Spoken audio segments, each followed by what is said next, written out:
Okay, welcome to January, and we're on to project number 2, and this is the card.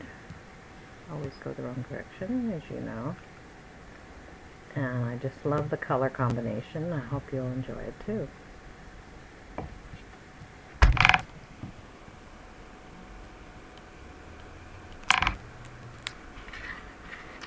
And so this card is a case from one done by Nance Leedy, and this is Nancy's card, and she had a little different button and a little different embellishment here. She used cardstock and I used ribbon, and she had a different greeting, my different button. Anyway, but simple. Okay, for this card you're going to need your basic card, 5.5 by 8.5 in basic black, scored at 4 1/4. The fold is the left side of your card. Okay, you're going to need a background frame of, I use cherry cobbler, that's 4 by 5 1/4.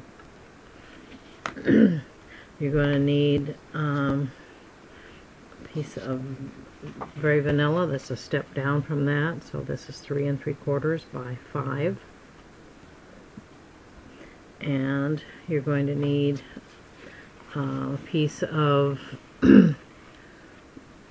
more mustard. That's approximately, this is I think 5.5 by 4 1/4. Anyway, a quarter of a sheet. Anyway, if we're running it through the Big Shot using the Lattice die, I don't know if you can see the details on the Lattice die. Run it through the Big Shot using that, and you'll get this, the lattice shape piece from your scrap. Okay, and you're going to be taking your very vanilla piece and positioning your lattice near the top.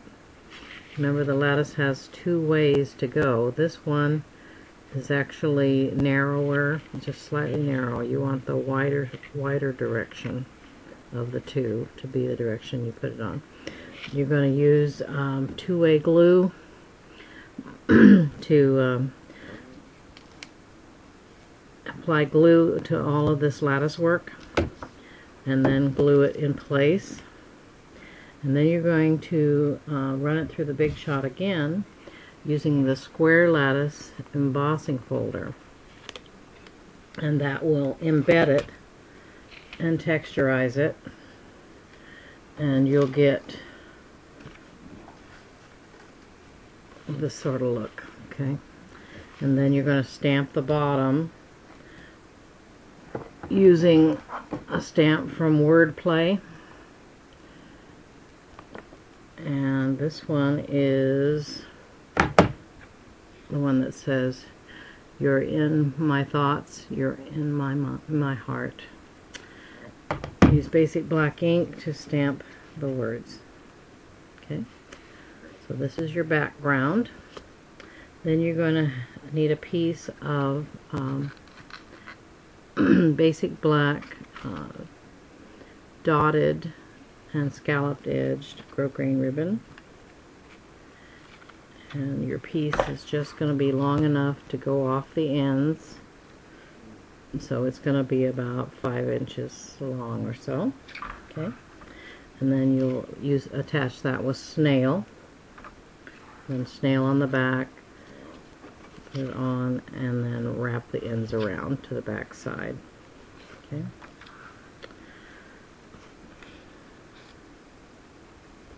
so that's what you'll have so far. Then you can go ahead and attach these 2 pieces to the front of your card, just so. Okay, and then we're going to build the flower, and the flower is built from a long strip. This is about 2.5, yeah, by 11, 2.5 by 11 strip. You probably won't need that whole length, but you're going to be running that through the Big Shot using the Fun Flowers die. And it makes several flower imprints. I don't know if you can even see that on here. But there's a large flower with scallop petals. There's a medium flower with a pointed petal. We're going to use that one. And then there's a small flower with scallop petals, and we're going to use that one. There's also a circle and a little scallop center for a flower, but we're not using those. So just the two images, and you're going to run it through the machine, and you'll get these three pieces. You have to run this one through twice.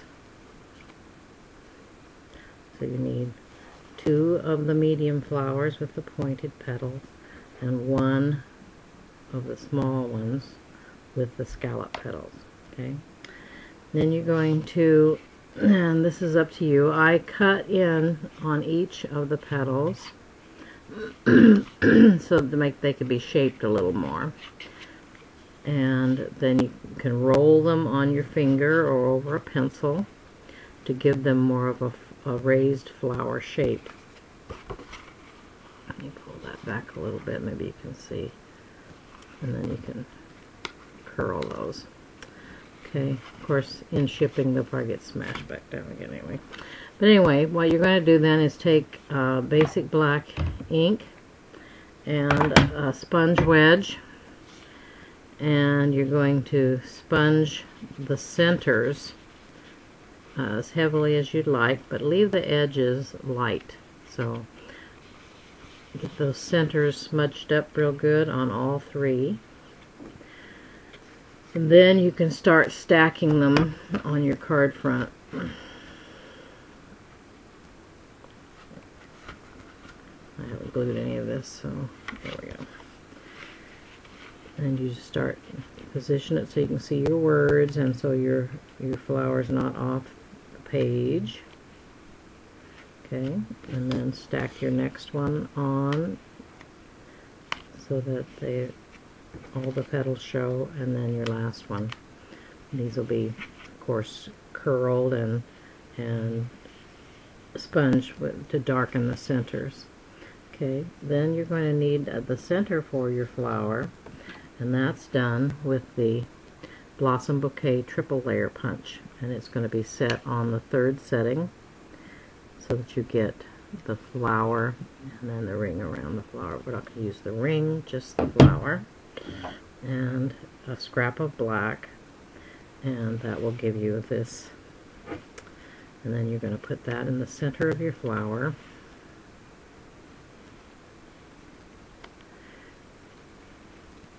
And you can layer all of these with snail. Snail will hold them just fine. And then you're going to add your button, and you'll need a mini glue dot to attach your button. That's the simplest way to attach it. Of course, this one I didn't put the ribbon on, but anyway, so that went together pretty fast and easy, and I hope you enjoyed it.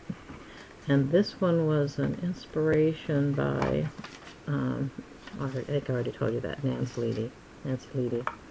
So anyway, have fun putting that together and getting all that texture going.